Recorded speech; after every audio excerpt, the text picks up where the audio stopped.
Now we move on to other topics. Brazil faces a housing crisis, with the federal government cutting its public housing budget by 98%. However, social movements and left-wing local authorities are working to address the deficit. Our correspondent Brian Mier reports.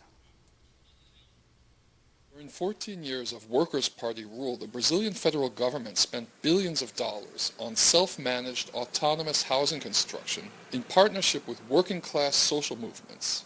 Since the 2016 coup, however, most of these projects have been paralyzed as the Bolsonaro administration cut its housing budget by 98%. Our constitution says we have the right to housing, but in reality we don't see it happening. The pandemic isn't just affecting housing. Groceries have gotten really expensive, and we squatted on vacant land because families are having to choose between eating or paying rent. The housing crisis has caused left-wing mayors across the country to take matters into their own hands.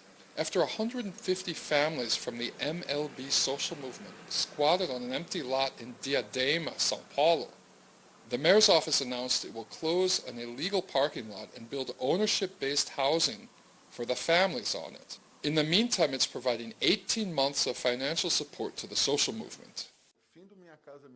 The end of the federal social housing program directly affected the social movement and the families that can no longer afford to pay rent. So we created a municipal program to support housing movements.